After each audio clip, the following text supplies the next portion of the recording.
2 फरवरी 1968 का प्रातःकाल, पहला पेज। मीठे मीठे रूहानी बच्चों प्रति बाप का गुड मॉर्निंग।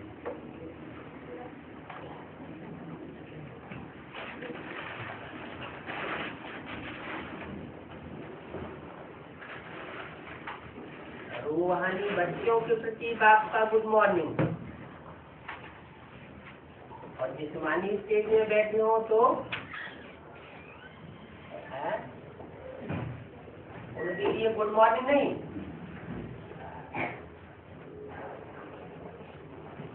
सेट पॉइंट भी याद दिलाएंगे क्या?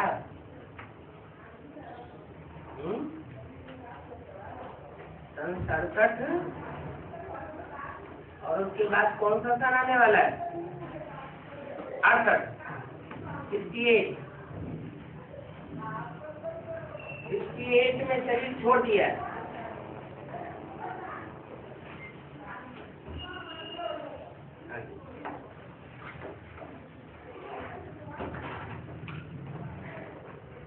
तो सनसेट पॉइंट की यादगार बन गई।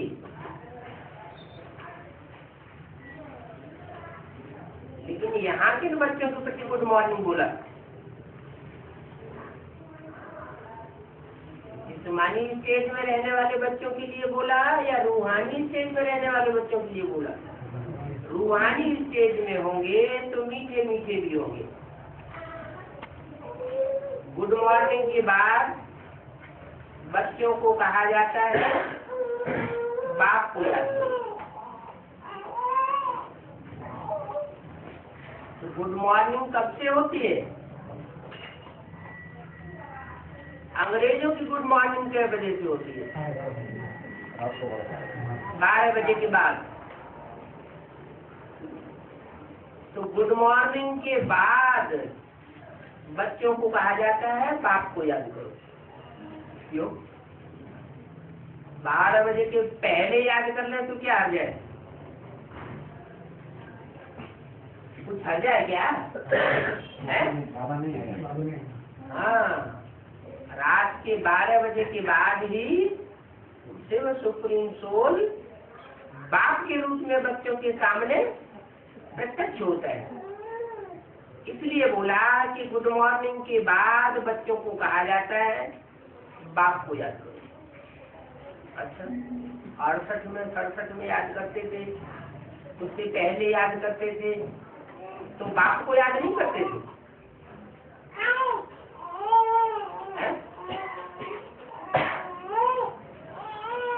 याद करते थे या नहीं करते थे?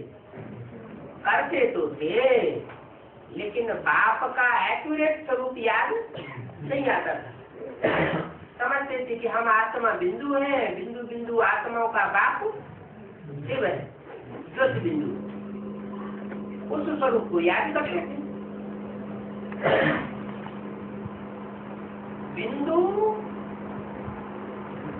बिना शरीर के कुछ भी कर नहीं सकता, और जब शरीर धारण नहीं करेगा बाप के रूप में तो गुड मॉर्निंग भी नहीं हो सकता। क्यों? माँ के रूप में गुड मॉर्निंग क्यों नहीं? बाप के रूप में गुड मॉर्निंग क्यों बोला?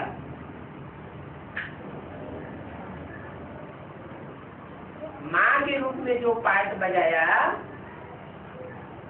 वो अधूरा ज्ञान था।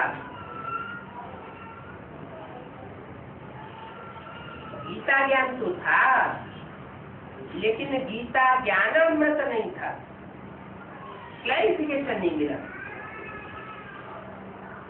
इसलिए कोई भी समझ में नहीं आया कि किस रूप को याद करने से हमारा और सारी दुनिया का कल्याण होगा। ऊंचे से ऊंचे बाप को याद करने के लिए बोला, और न जानने के कारण ये समझ लिया कि ब्रह्मा ही ऊंचे से ऊंचे रूप है। क्योंकि ऊंच से ऊंच और नीच से नीच का सवाल तो साकार शक्ति पर होता है, निराकारी दुनिया की बात नहीं। निराकारी दुनिया में बिंदु बिंदु आत्मा है और उनका बाप, वहां ऊंच से ऊंच का सवाल नहीं, नीच से नीच का सवाल नहीं। अब ब्रह्मा के तन में आकर की ये वाणी बोल रहा है तो भी इशारा दे रहा है कि गुड मॉर्निंग के बाद बच्चों को कहा जाता है बाप को याद करो। माने 68 में गुड मॉर्निंग नहीं कहेंगे। क्या हुआ? सनसेट पॉइंट हुआ या सूर्योदय हुआ? सनसेट पॉइंट हुआ। और ये पॉइंट कहाँ हुआ? यादगार कहाँ बनी हुई है? माउंट आबू। तो वहां सूर्य आस्त हुआ 68 में, सूर्योदय नहीं हुआ। इसलिए उस समय नहीं कहेंगे कि गुड मॉर्निंग हुआ और बच्चे बाप को याद करें, क्योंकि बाप का ज्ञान ही किसी को नहीं था। बाप के रूप में आवेगा तो बच्चों को वर्षा देकर के जावेगा ना, या ऐसे ही शरीर छोड़ करके चला जाएगा। प्रवेश करता है तो किसी लिए प्रवेश करता है? प्रवेश करता है पतितों को पावन बनाने के लिए, सारी सृष्टि को पावन बना कर जाता है। तो बीच में कैसे चला जाएगा? दुनिया में भी ऐसे समझते हैं कि कोई काम मनुष्य शुरू करे तो जब तक वो पूरा ना कर ले तब तक श्रेष्ठ व्यक्ति नहीं कहा जाता। श्रेष्ठ व्यक्ति जो है जो एक कार्य को शुरू करे तो उसको पूरा कर दे। ब्रह्मा के द्वारा कार्य तो हुआ, बच्चों के सामने गीता ज्ञान तो आया, लेकिन गीता ज्ञान अमृत के रूप में नहीं आया। अमृत कलश तैयार नहीं हुआ। अमृत या साग या मक्खन बनता ही जब है जब उसको मंथन किया जाए। तो किसी ऐसे से पहले बच्चे सुनते रहे, रटते रहे, लेकिन उसकी गुह्यता क्या है, गहराई क्या है, उसका मनन चिंतन मंथन किसी का नहीं कर। एडवांस पार्टी जब से शुरू होती है, एडवांस ज्ञान शुरू होता है, तो ज्ञानदाता बाप के रूप में प्रत्यक्ष होता है। जैसे यज्ञ के आदि में आया था बीजारोपण के लिए,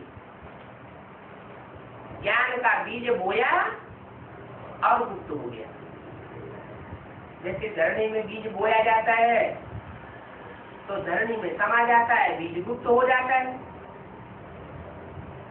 थोड़े समय तक इंतजार तो करना पड़ता है ना, जब तक पौधा बन करके बाहर आए। तो ऐसे ही वो बीज तो धरणी में पड़ा लेकिन गुप्त रहा। 76 में बोला गया बाप का प्रत्यक्ष तब। तो बाप का प्रत्यक्षता अर्थ ही गलत लगा लिया। क्या लगा लिया उस समय अर्थ? बाप की प्रत्यक्षता का अर्थ क्या लगा लिया? कि 500-700 करोड़ की दुनिया के बीच में शिव बाबा प्रत्यक्ष हो जाते। अब ये तो बात ही नहीं है, इतनी बड़ी दुनिया है, इतनी बड़ी दुनिया में सबको एक साथ एक सेकंड में संदेश मिल जाए, ऐसा कोई चमत्कार की बात होती नहीं है। वास्तव में ब्रह्मा के रूप में, माँ के रूप में शिव ने पाठ बजाया। जो गाय ने तुम्हें माता क्या पिता तुम्हें, क्या पिता बात में क्यों? भक्ति मार्ग में जो गायन करते हैं, तुम ही हो माता, तुम ही पिता हो, तो माता को पहले क्यों रखा गया भक्ति मार्ग में? जरूर जब भगवान आया होगा तो किस रूप में बच्चों के सामने आया? पहले माँ के रूप में आया।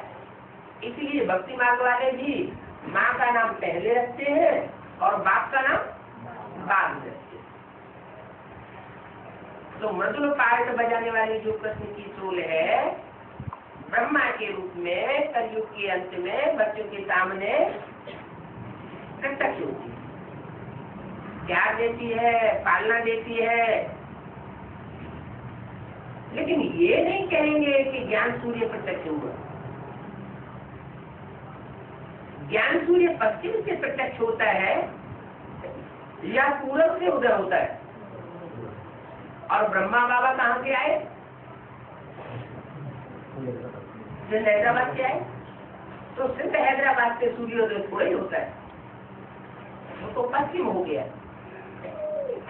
हाँ, सिंध हैदराबाद छोड़ करके जब माउंट आबू आए और माउंट आबू में आने के बाद उनका देहावसान हो गया, तो जैसे कि जो सूर्य आत्मा उसमें काम कर रही थी माँ के रूप में, वो गति हुई, तो वहां यादगार बन गई। थोड़े समय के बाद जैसे ही यज्ञ के आज में जो बीज बोया गया था, ज्ञान का बीज, और जिसने बोया था प्रैक्टिकल में, कोई तो प्रैक्टिकल स्वरूप होगा जिसके द्वारा वो ज्ञान का बीज बोया गया। ब्रह्मा तो धारण करने वाला हुआ, और भी जो माताएं थी वो भी धारण करने वाली धरणी हुई। तो जो बीज बोने वाला पिता था वो 76 में आकर के कितने साल का हुआ? 7 साल में प्रवेश था, 12 संवत्सर में, और 40 वर्ष दूसरे, तो टोटल कितना हुआ? 100 साल पूरा हुआ। 7 तो 76 में 100 साल ब्रह्मा की, आज ब्रह्मा की आयु पूरी होने से शास्त्रों में भी लिखा हुआ है ब्रह्मा की आयु 100 साल। मुरली में भी बोला हुआ है ब्रह्मा 100 साल की एज में खलास हो जाता है। तो ब्रह्मा जब मृत्यु लोक में खलास हो जाता है तो उसकी आत्मा कहाँ प्रवेश कर जाती है? अमर लोक में प्रवेश कर जाती है। जरूर अमर लोक तभी कहा जाएगा जब अमरनाथ मौजूद हो। अमरनाथ मौजूद न हो और अमर लोक कहा जाए, ऐसे तो हो नहीं सकता। तो 76 के बाद कोई ऐसी आत्मा है जो यज्ञ की आज में बीजारोपण करने वाली बाप के रूप में पार्ट बजाने वाली थी, और 100 साल पूरे होने के बाद अमरनाथ के रूप में प्रत्यक्ष होती। अमर किसे कहा जाता है? मर, मर माना मरने वाला, मृत्यु लोक का वासी, और अमर न मरने वाला। आ माना न मरने वाला। मनुष्यों की मृत्यु होती है, देवताओं की मृत्यु नहीं होती, क्योंकि उनकी इच्छा मृत्यु होती है। जब चाहते हैं तो शरीर छोड़ते हैं, नहीं चाहे तो शरीर नहीं छोड़ते, तो उनको कहा जाता है अमर। और उनका नाथ, उनका स्वामी, तो अमर माना देवताएं, और देवताओं का स्वामी तो जरूर महादेव होगा। इसलिए भक्ति मार्ग वालों ने शिव और महादेव शंकर को मिला करके एक कर दिया। कहते हैं ना भक्ति मार्ग में शिव शंकर एक ही है, ये तो नहीं कहते अलग अलग है, कहते हैं शिव शंकर एक है। माना शिव की सोल उस शंकर के स्वरूप में प्रवेश करके उस आत्मा को भी आप समान बना देती है। जो ज्ञान शिव के अंदर है वही ज्ञान शंकर में समा जाता है। इसलिए गीता में कहा गया है, मैं जो ज्ञान देता हूँ वो पहले पहले सूर्य को देता हूँ, सूर्य से फिर और सितारों को, चांद सितारों, उपग्रहों, ग्रहों को मिलता है। तो ये है चैतन्य सितारे।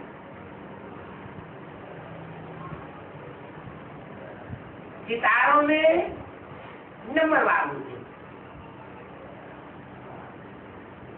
एडवांस पार्टी की शुरुआत हुई और एडवांस ज्ञान की शुरुआत हुई। उससे पहले जो ज्ञान मिला था वो था बेसिक नॉलेज, गहराई नहीं थी। जैसे कबीरदास, सूरदास, तुलसीदास के दोहे होते हैं, चौपाइयाँ होती हैं, तो प्राइमरी स्कूल में बच्चे रट लेते हैं, उनके गहरे अर्थ को नहीं जानते। फिर उन्हीं चौपाइयों को, उन्हीं कवित्तों को, उन्हीं दोहों को BA-MA की ऊंची क्लास में जाकर के पढ़ते हैं, तो एक एक कविता और एक एक कविता की गहराई में उतरते हैं, लंबा लंबा विस्तार का अर्थ निकल आता है। तो ऐसे ही जो गीता ज्ञान आया, गीता ज्ञान कहे या उसे ब्रह्मा के मुख से निकला हुआ वेद वाणी कहे। इसकी यादगार शास्त्रों में लिखी हुई है कि ब्रह्मा के मुख से वेद निकली।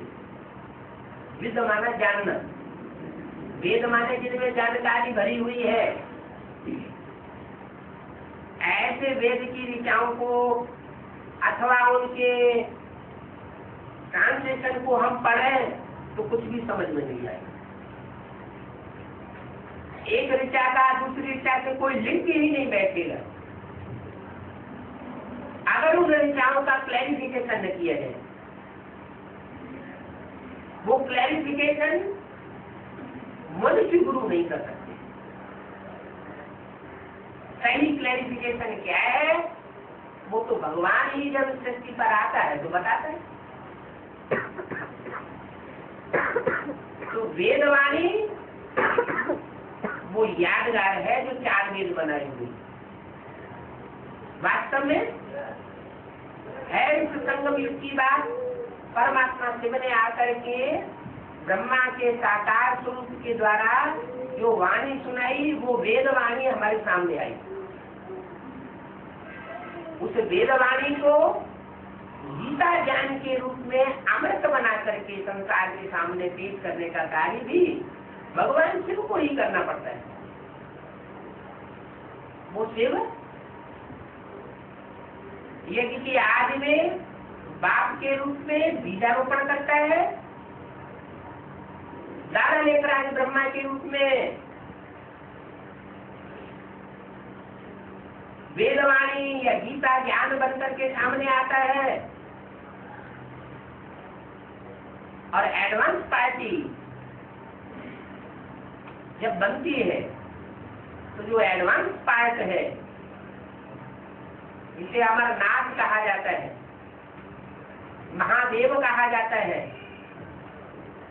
जिस देव का ये पार्ट मुदा हुआ है, ब्रह्मा का पार्ट मुदा हुआ है क्या? ब्रह्मा के द्वारा ब्राह्मण तैयार हुए। ऐसे ही देवता किसके द्वारा तैयार हुए?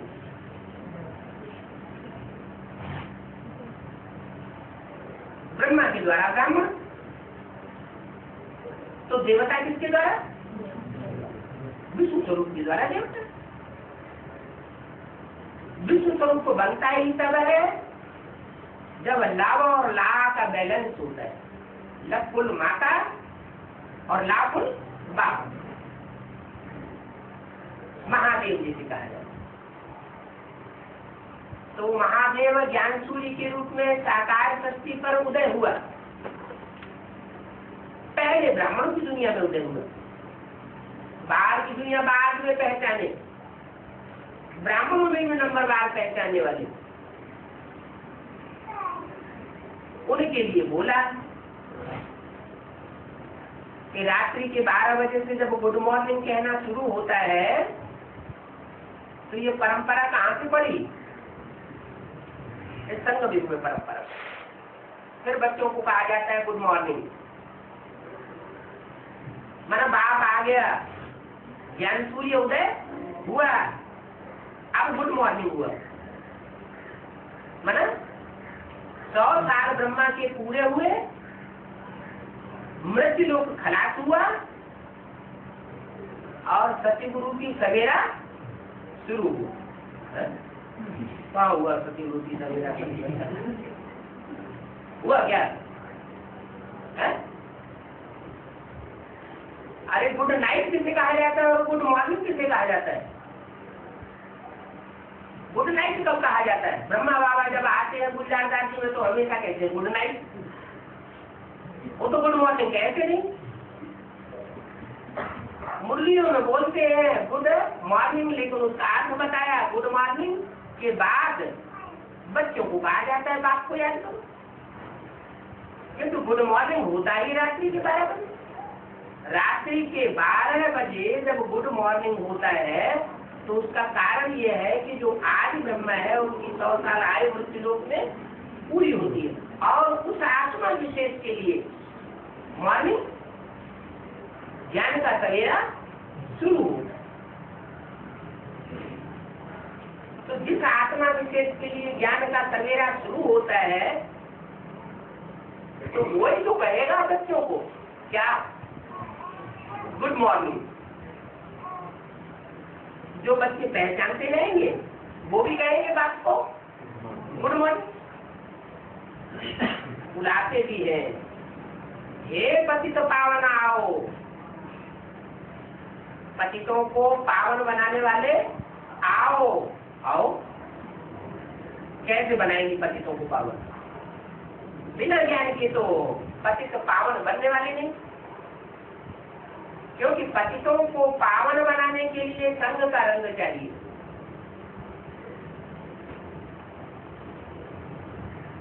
जो पावन देवताएं थे सत्युग त्रेता में, वो पतित कैसे बने? जो दूसरे धर्म की आत्माएं, दूसरे देशवासी धर्म पिताएं सृष्टि पर आए, उन्होंने अपना झूठा ज्ञान सुनाया, उनके संग के रंग में आए, दृष्टि वृष्टि के संग में आए, कर्मेंद्रियों के संग में आए और देवताएं पावन से क्या बन गए? पतित देवता बन गए। तो अनेकों के संग के रंग में आने से पतित बने, चाहे वो दृष्टि का संग हो, चाहे वो वृत्ति का संग हो, चाहे वाचा ज्ञान का संग हो। ज्ञान तो होता ही नहीं है इनमें। जो भी धर्म पिताएं आते हैं उनमें ज्ञान तो होता ही नहीं। देवताएं तो फिर भी देवताएं बने ज्ञान के आधार पर। भगवान ने आकर के उनको ज्ञान सुनाया, पहचान दी सृष्टि चक्र की, आत्मा की, परमात्मा की, स्वर्ग की, नरक की, माया रावण की और राम की पहचान दी तो देवताएं बने। अब देवताएं पतित कैसे बने? जो पावरफुल आत्माएं ऊपर से उतरी तब तक देवताएं कमजोर हो जाते हैं सुख भोगते भोगते। आत्मा कमजोर कैसे बनती है? आत्मा की बैटरी डिस्चार्ज कैसे होती है? सुख भोगते भोगते आत्मा की बैटरी डिस्चार्ज हो जाती है। तो देवताएं तो द्वापर की शुरुआत में कमजोर हो गए थे और ऊपर से उतरी पावरफुल आत्माएं, लेकिन वो विधर्मी थी। विपरीत धर्म, विपरीत धारणाएं फैलाने वाली आत्माएं हैं। इसके विपरीत परमात्मा बाप की जो सिखाई हुई धारणाएं हैं, उन धारणाओं के विपरीत ज्ञान सुनाने वाली है। परमात्मा बाप आकर के जो धारणाएं सिखाता है उनमें मुख्य धारणा कौन सी है? प्योरिटी। और वो क्या सिखाते हैं? वो जब से आते हैं तभी से इम्प्योरिटी का फाउंडेशन डालते हैं। माने विचार का फाउंडेशन डाल। वो विचार का फाउंडेशन, उसकी पकड़ में हम देवताएं देवात्माएं आ जाते हैं। कुछ ऐसे होते हैं तो मुकाबला भी करते हैं, कोई मुकाबला करने में उतने समर्थ नहीं होते। जैसे इस्लाम धर्म का जो आधार वो तो होगा, जिसमें इब्राहिम को प्रवेश करना होगा, तो वो तो इस्लाम धर्म का आधार रहा है। तो कमजोरी तो उसमें जन जन्मांतर की द्वापर की आग से ही भर गई ना। इतनी भरी हुई थी कि जो भारत के फर्स्ट क्लास देवताएं थे 84 जन्म लेने वाले, वो तो एक की पूजा किया उन्होंने। किसकी? एक शिव की पूजा की। और इस्लामियों ने क्या किया? ढेर सारी मूर्तियां, ढेर सारे देवताओं की याद करते रहे इब्राहिम के आने के साथ ही साथ। क्योंकि इब्राहिम ने आते ही दृष्टिवृत्ति का करप्शन फैलाया,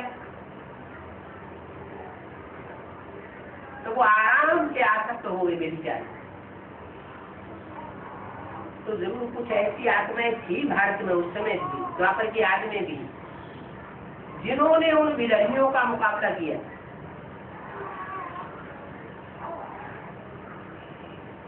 वो थी सूर्यवंशी आत्मा। सूर्यवंशी आत्माओं ने मुकाबला किया और उनको खदेड़ करके दूर देश में, अरब देशों की तरफ खदेड़ दिया। तो बाबा ने बोला, रावण जब से आते हैं तब से अपना अपना प्रोविंस अलग अलग कर लेते हैं, झगड़ा शुरू हो जाता है। क्या झगड़ा शुरू होता है और अपना अपना प्रोविंस अलग अलग कर लेते हैं। उनको खदेड़ा गया तो झगड़ा हुआ ना, झगड़ा हुआ तो उन्होंने अरब देश में जाकर के अपनी राजाई अपना वर्चस्व जमा किया। 2 प्रोविंस हो गए, 2 प्रकार की धर्म की धारणाएं हो गई, 2 मतें हो गई, 2 कुल हो गए। शूटिंग पीरियड में क्या होता है?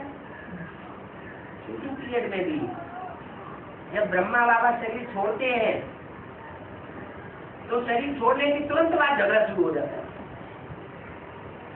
जो भी सरपंच है, दीदी दादी दादा है, वो झगड़ते हैं और झगड़ने का फैसला ये होता है अपना अपना प्रोविंस अलग अलग कर दो। ये इस प्रोविंस की इंचार्ज, जोनल इंचार्ज, वो उस प्रोविंस की जोनल इंचार्ज। 69 में ही जोनल इंचार्ज तैयार हो गए, अपना अपना प्रोविंस अलग अलग कर लिया। तो द्वापर आने के बाद ही तो ये फ्रिक्शन शुरू होता है। नाम क्या रखा गया उस युग पर? द्वौपुर। द्वौपुर माना है द्वैत शुरू हो गया। यज्ञ के अंदर जो कंट्रोलर एक था, सारे यज्ञ का एक स्थान से कंट्रोल करता था। बाबा के शरीर छोड़ने के बाद कोई ऐसे के हाथ में सत्ता आ गई कि फ्रिक्शन पड़ गया। फ्रिक्शन माना डिसयूनिटी, यूनिटी टूट गई। यूनिटी कैसे आती है? प्योरिटी। माने जो आत्मा निमित्त बनी वो जन्म जन्मांतर की 63 जन्मों में इम्प्योरिटी का वाइब्रेशन ग्रहण करने वाली आत्मा। और देवताएं इतने नीचे नहीं गिरते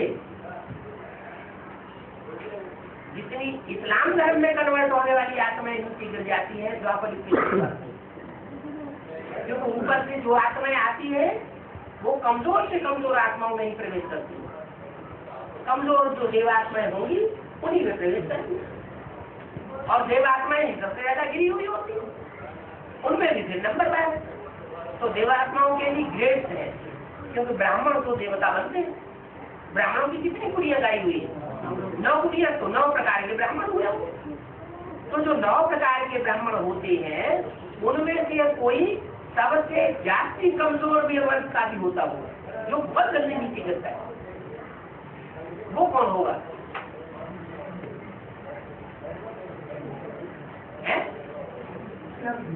इस्लाम धर्म में व्यभिचार सबसे ज्यादा फैलता है, वो सबसे ज्यादा नीचे गिरता है और गिराता भी है सारे संसार में, और अपना राज्य करता है।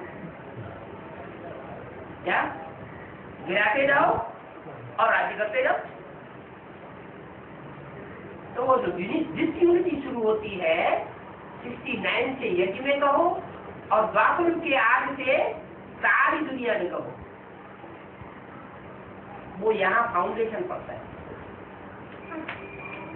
यूनिटी प्योरिटी से आती है और इम्प्योरिटी से डिसयूनिटी होती है, फ्रिक्शन पड़ता है। सब जानते हैं जहां जहां शहरों में वैश्यालय है वहां झगड़े जाती होते हैं, और जिन शहरों में वैश्यालय नहीं है वहां झगड़े फसाद और गुंडागिरी उतनी नहीं होती। ये इम्प्योरिटी, ये व्यभिचार, ये दुनिया में फ्रिक्शन फैलाता है। अच्छी सी बात है, एक पति है और उसको एक पत्नी है और दोनों का संबंध सच्चा है, प्यार का है, पक्के प्यार का, तो परिवार में झगड़ा नहीं होगा। अगर खुदा न खास्ता पति अनेक बीवियां रखने लगता है अथवा पत्नी अनेक शौहर रखने लगती है,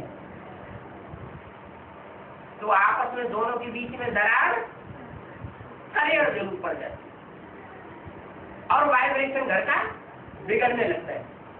जब वाइब्रेशन घर का बिगड़ता है तो फिर नरक बनेगा या स्वर्ग बनेगा? नरक बनेगा। तो जैसे घर घर की हालत है और घर घर के गिरने और उठने का साइंस बना हुआ है, विज्ञान बना हुआ है, मनोविज्ञान बना हुआ है, वैसे ये सारी दुनिया भी वसुधैव कुटुंबकम, ये सारा वसुधा पृथ्वी हमारा कुटुंब है। उस कुटुंब में अगर व्यभिचार पोषण होता है तो सारी दुनिया वैश्यालय बन जाती है, और अगर अव्यभिचारी वृत्ति बनती है, दृष्टि बनती है, अव्यभिचारी कर्म इंद्रियां बनती है, तो दुनिया में क्या स्थापन हो जाता है? स्वर्ग स्थापन। अभी बाप बच्चों को यही बात सिखाने आए, कहाँ जाना चाहते हो? स्वर्ग में जाना चाहते हो या नरक में रहना चाहते हो?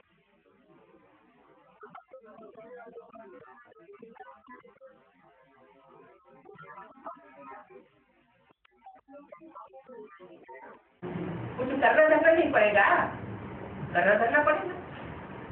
तो श्रीमत दी हुई है, क्या श्रीमत दी हुई है?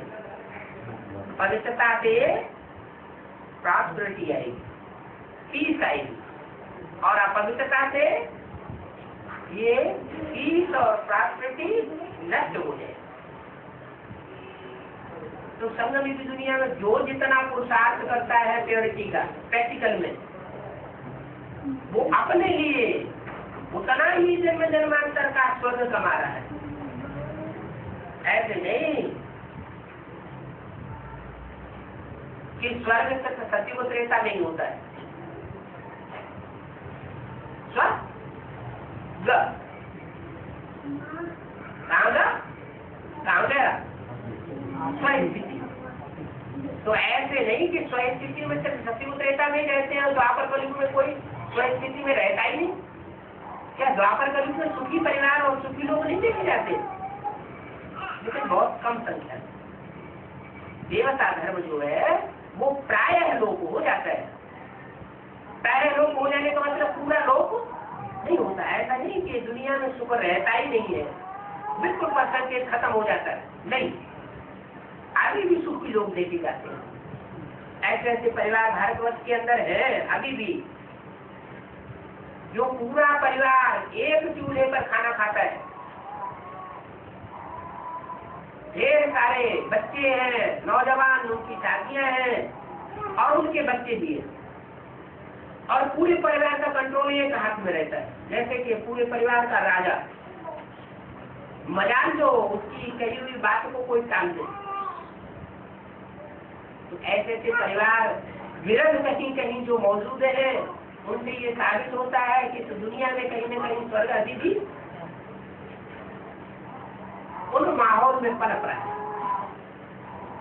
तो नरक की दुनिया में भी वो सुख का नजारा देने वाला परिवार दिखाई पड़ रहा है ना। तो जब वो, लेकिन वो बहुत कम, सारी दुनिया में नहीं है, लेकिन भगवान पास आता है तो सारी दुनिया का ऐसा नजारा बना देता है। इसलिए उसको भी आकर के एक ऐसा सैंपल पक्का तैयार करना पड़ता है जो नरक की दुनिया में स्वर्ग का सैंपल। क्योंकि कोई भी काम की शुरुआत होगी तो एक इकाई से ही शुरू होगी ना। ईंटों का भट्ठा तैयार किया जाएगा तो पहली ईंट कोई तो निकलेगी। आम का बाग तैयार किया जाएगा तो कोई तो वृक्ष में पहला आम पकेगा, ही पकेगा ना। तो ऐसे ही नरक की दुनिया के वासियों को स्वर्ग की दुनिया का वासी बनाने के लिए, देवता बनाने के लिए नंबरवार आत्माएं तैयार। जो नंबरवार आत्माएं तैयार होती जाती है वो नंबरवार माला में शुरू हो जाती है। पहली माला बनती है 8 की, वो पहली इकाई है परिवार की। उसके बाद 108, उसमें भी धीरे धीरे ऐड होते हैं। इसलिए बोला हुआ है एक भी पावरफुल संगठन तैयार होने पर एक दूसरे संगठन को खींचते हुए अंत में 108 की माला का संगठन एक हो जाएगा। इसका मतलब क्या हुआ कि ऐसे नहीं कि आपका संगठन तैयार हो जाएगा तो तुरंत चुटकी मारते ही 108 की माला तैयार हो जाएगी। नहीं, उनमें क्रम बना हुआ है। जो भी धर्म है, जितना उस धर्म के आने का पहले पहले चांसेस है वो उतना ही श्रेष्ठ आत्मा है। सूर्यवंशी पहले आते हैं, चंद्रवंशी बाद में आते हैं, इस्लाम वंशी उससे बाद में आते हैं, तो नंबरवार पुरुषार्थ अनुसार आते जाते हैं। मतलब जो आत्मा परम धाम से जितना पहले उतरती है उतनी ही श्रेष्ठ होती है, और जितना बाद में उतरती है उतनी ही बेस्ट होती है। धर्मों का भी ऐसा ही था। सतयुग में सूर्यवंश, त्रेता में चंद्रवंश, द्वापर में वैश्यवंश और कलयुग में शूद्रवंशी धर्म करते। तो जो श्रेष्ठ आत्माएं हैं उनका फाउंडेशन पहले तैयार किया है। वो 8 का परिवार जो है वो 8 ही नहीं होंगे, उनका भी बड़ा परिवार होगा। वो 8 तो है राजाई कुल के। तो जो 8 राजाई कुल के होंगे उनकी कोई अपनी अपनी प्रजाति तो होगी, नहीं होगी है? उनकी अपनी प्रजाति होगी। तो वो प्रजा ऐसी क्वालिटी की प्रजा होती है जिसमें पूरा ज्ञान समाया हुआ हो, लेकिन धारणा नहीं कर पाएंगे। क्या ज्ञान लेंगे लेकिन रेगुलर क्लास नहीं करते, रेगुलर क्लास नहीं करेंगे, रेगुलर पढ़ाई नहीं पढ़ेंगे, पंक्चुअल नहीं रहेंगे, तो पढ़ाई कम होने की वजह से उनका पद मान मर्तबा भी कम हो जाता है, प्रजावर्ग में चले जाते, पुरुषार्थ नहीं करते, चैरिटी करते। हाँ, जब प्रत्यक्षता हो जाती है और ऐसे वायुमंडल उनको मिल जाता है तो यथा राजा तथा प्रजा वो स्वतः ही पवित्र प्रजा बन जाती, पवित्र प्रवृत्ति मार्ग वाली प्रजा। उनको कोई ज्यादा पुरुषार्थ करने की दरकार नहीं है। मतलब पुरुषार्थ करने वाले कितने? राजयोग सीख करके राजाई का पुरुषार्थ करने वाली आत्माएं कितनी है? है? नहीं, 16,108 आत्माएं हैं जो राज घराने में आने का पुरुषार्थ करती हैं, राजयोग करती हैं। और बाकी जो है उनकी बुद्धि में बैठता नहीं, उस समय नहीं बैठता। फिर जब प्रत्यक्षता होती है तो वो आत्माएं बड़ी तीव्र गति से, क्योंकि उन्होंने संदेश तो लिया पहले ही, इसलिए वो आगे निकल जाती हैं और धर्मों की प्रजा के मुकाबले। माने पहले जन्म की जो प्रजा है, संगम युग की, स्वर्ण युग की जो प्रजा है, उस प्रजा की भी कोई विशेष क्वालिटी है।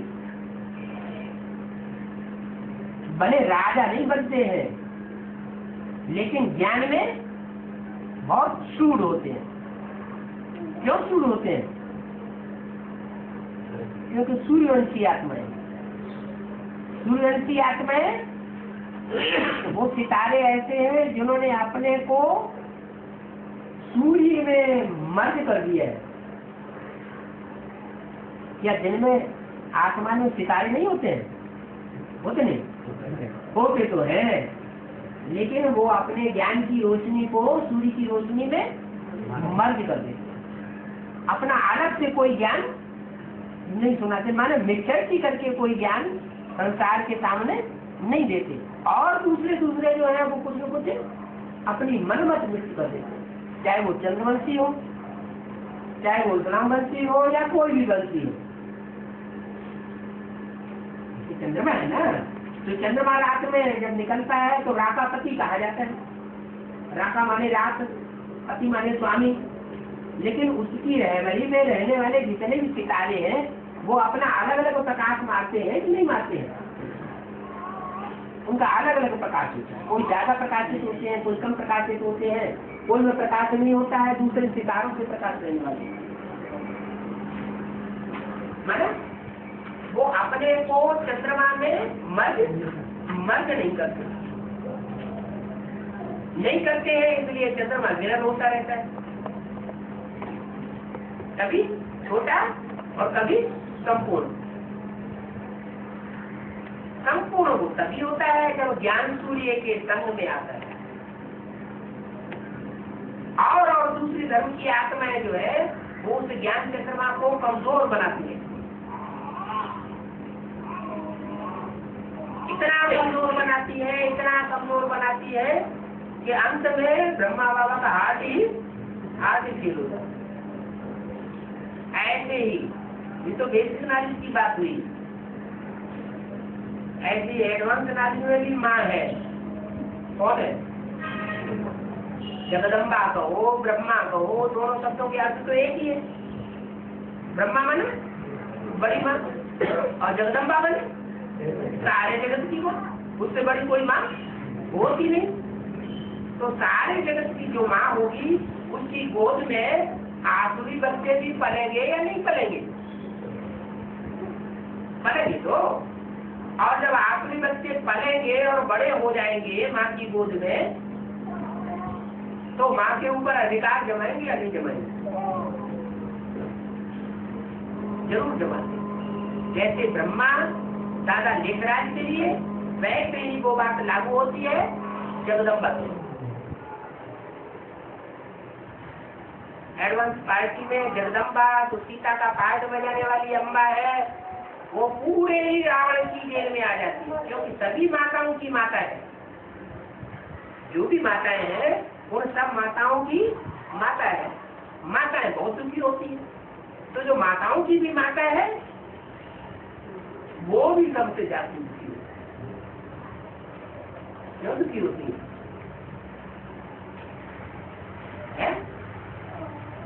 कारण क्या है दुखी होती है?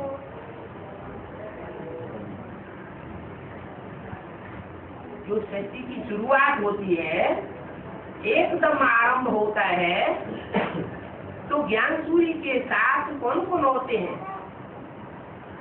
जो साथ ही साथ प्रत्यक्ष होते हैं, आते हैं। त्रिमूर्ति होती है।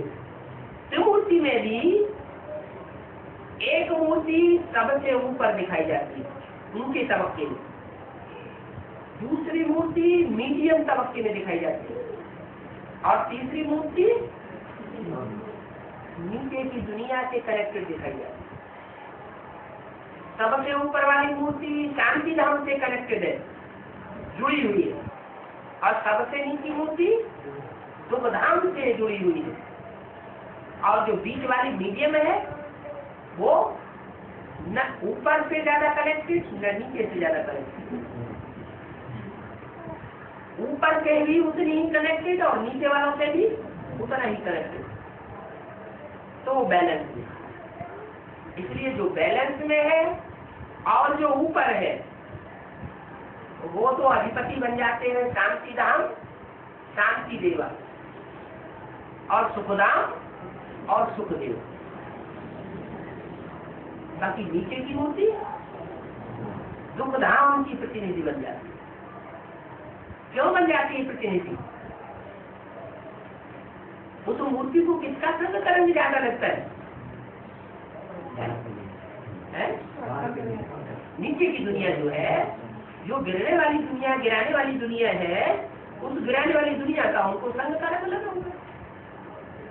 तो ब्रह्मा जो है उसके ऊपर वो आखिरी बच्चे पूरा अधिकार जमा लेते, कंट्रोल कर लेते।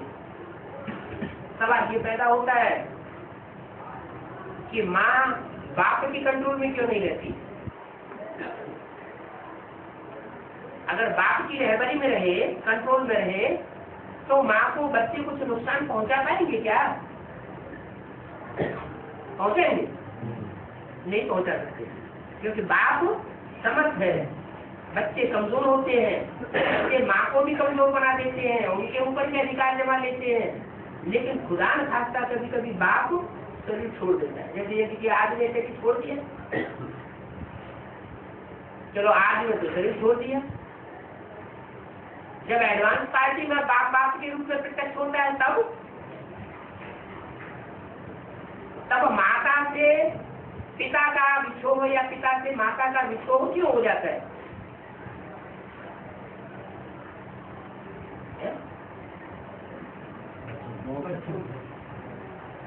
मोह में बाप मोह में छोड़कर ही चला जाता है? नहीं, वहां तो स्थूल मौत हुई, क्योंकि आज में क्योंकि पूरा ज्ञान नहीं था। और यहाँ कौन सी मृत्यु होती है? यहाँ निश्चय की मृत्यु नहीं होती। यहाँ जो है अनिश्चय खत्म हो जाता है, पक्का निश्चय बैठ जाता है। तो आत्मिक स्टेज में जो आत्मा टिक जाती है, जैसे कि देहवान है नहीं, देहवान है नहीं, तो जैसे कि मृत्यु हो गई देह से मृत्यु हो गई, माना आत्म की स्थिति में स्थित हो गया, माना स्वर्गवासी हो गया या अमर हो गया या अमरनाथ हो गया।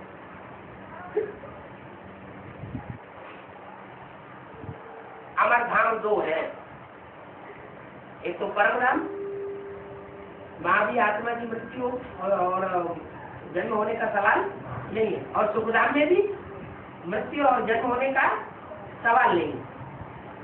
तो जो अमरनाथ है, अमरनाथ की स्टेज वाला है, वो सभी आत्माओं को आत्मिक दृष्टि में देखेगा या किसी के ऊपर अधिकार जमाएगा? आत्मा आत्मा भाई भाई कब बनेंगे? आत्म की स्टेज है। और ये जो मुरली है वो भी ये डायरेक्शन देती है क्या, कि तुम सब बच्चे क्या हो आपस में, आत्मा आत्मा भाई भाई। अगर देह में आते हो तो दूसरे दूसरे संबंध शुरू होते हैं, भाई बहन का संबंध शुरू होता है, पति पत्नी का संबंध शुरू होता है, चाचा मामा काका ताऊ, ढेर सारे संबंध शुरू हो जाते हैं। तो ब्राह्मणों की दुनिया में हमें ऊंचे से ऊंचे लक्ष्य क्या मिला हुआ है? आत्मा आत्मा भाई भाई का लक्ष्य मिला हुआ। तो जो भाई भाई है, जब आत्मा आत्मा भाई भाई बन गए, तो जो भाई के साथ बहन पत्नी के रूप में रह रही है, तो उसको पत्नी के रूप में समझा देना चाहिए या पूरी स्वतंत्रता देनी चाहिए? पूरी स्वतंत्रता देनी चाहिए।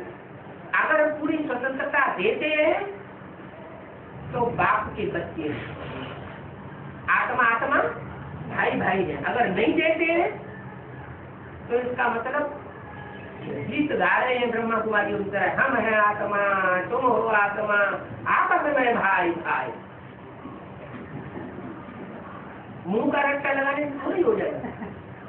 प्रैक्टिकल जीवन में अगर हम भाई भाई हैं तो भाई भाई को समान हिस्सा दिया जाता है ना। लौकिक परिवार की प्रॉपर्टी होती है तो बड़ा भाई बड़े भाई का क्या फर्ज बनता है? छोटे भाई को समान अधिकार दे, या अपने पास ज्यादा रख ले उसको कम दे, बराबर दे ना। तो ये फ्रिक्शन पड़ जाने की वजह से, ये फ्रिक्शन पड़ जाने की वजह हुई क्या? माता जगदम्बा को ये समझना चाहिए कि हम तो अलौकिक परिवार के हैं। अलौकिक परिवार में हमको माता की सीट पर किसने बिठाया? सुप्रीम सोल ने बिठाया ना। तो जिसने बिठाया है उसने कुछ काम करने के लिए बिठाया होगा ना। भले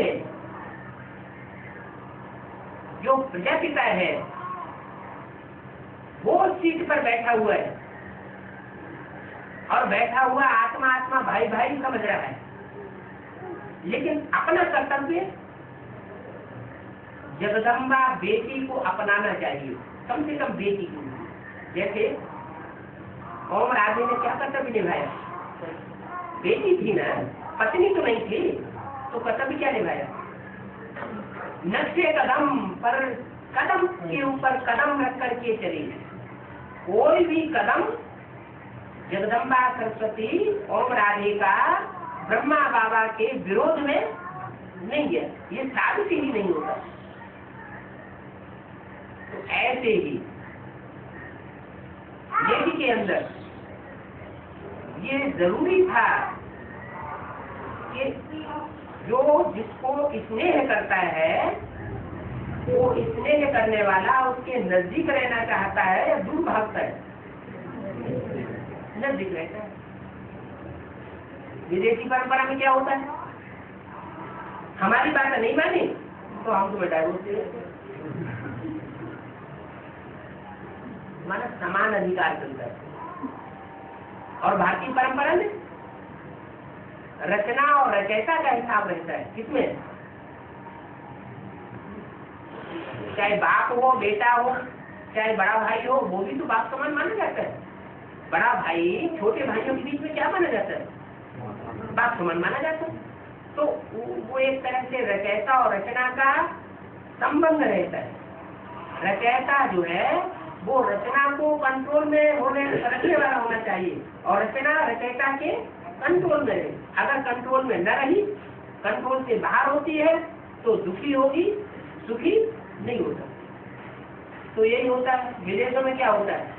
थोड़ी सी बात कोई छोटी मोटी ऊपर नीचे हो गए और फटाक से संबंध तोड़ दिया, हम अलग तुम अलग। उससे क्या होगा? जो दूसरे बच्चे हैं, दूसरे धर्म के बच्चे, वो माँ के ऊपर हावी हो जाते हैं और हावी हो जाने के बाद उस माँ को इतना कंट्रोल में कर लेते हैं कि जैसे चाहते हैं वैसे न चाहते। जो मुरली की बातें हैं और मुरली बातों को भी उलट पुलट करके उनका अर्थ डिस्टर्ब करके और बुद्धि को खराब कर देते, जिसको कहते हैं प्रभावित कर दिया। बुद्धि जब प्रभावित हो जाती है तो फिर उससे चाहे जैसे काम लो। बाबा कहते हैं प्रभावित माना पड़ जाए। जो जिससे प्रभावित होता है वो जैसे उसकी प्रजा बन जाता है, वो राजा बन जाता है। वो कंट्रोलर हो गया, वो कंट्रोल होने वाली आत्मा हो गई। वो अधिकारी हो गया, वो आधीन आत्मा हो गई। तो रावण संप्रदाय की जो भी विदेशी और विधर्मी आत्माएं हैं वो सीता को पूरा कंट्रोल में कर लेती, और कंट्रोल में आ जाने के कारण जब तक उस सीता का उद्धार नहीं होता है तब तक अयोध्या की स्थापना नहीं हो सकती। अयोध्या का मतलब क्या है? जहाँ युद्ध न होता हो। कहाँ युद्ध नहीं होता? सचिव में, त्रेता में, द्वापर में या कलयुग में? कलयुग द्वापर में तो युद्ध होता है और सतयुग त्रेता में युद्ध नहीं होता। तो सतयुग त्रेता ही अयोध्या हुई। वो अयोध्या में राम करा कि तभी होगा जबकि सीता साथ होगा। इसलिए बोला एक के पतित बनने से सब पतित बन जाते हैं और एक के पावन बनने से सब पावन बन जाते हैं। तो सीता है प्रकृति का सामूहिक रूप, चैतन्य स्वरूप। क्या जैसे माया भी रावण के 5 सिर कहे जाते हैं, काम क्रोध लोभ मोह अहंकार, ये 5 को पुरुष के मायावी रूप में। ऐसे ही 5 पुरुष जो विदाई नहीं जाते हैं उनके साथ साथ 5 मुख और जुड़े हुए प्रकृति के मुख। वो प्रकृति के मुख है पृथ्वी जलवायु अग्नि आकाश, ये प्रकृति के मुख कहे। ये संघात है प्रकृति 5 तत्वों का। तो 5 तत्व जड़त्व होते हैं या चैतन्य होते हैं। रावण के मुख जो है काम क्रोध लोभ मोह अहंकार, ये चैतन्य रूप में हमारे सामने आते हैं जिससे हम करते हैं या जड़ रूप में आते हैं। ये तो चैतन्य रूप में आते हैं। और प्रकृति के मुख चैतन्य नहीं है, प्रकृति जड़ है। माना माया रावण प्रकृति माता के ऊपर भी कंट्रोल कर लेती है, अपनी बुद्धि के अनुसार चलाती है। तो जब प्रकृति माया रावण के सहयोगी बन जाती है, पूरी अधीन हो जाती है, तो रावण राज्य आ जाता है। अब क्या करना पड़े? इसलिए अभितवा ने बोला प्रकृति को जब तक सात्विक तत्व प्रधान नहीं बनाया है तब तक स्वर्ग की स्थापना नहीं हो सकती।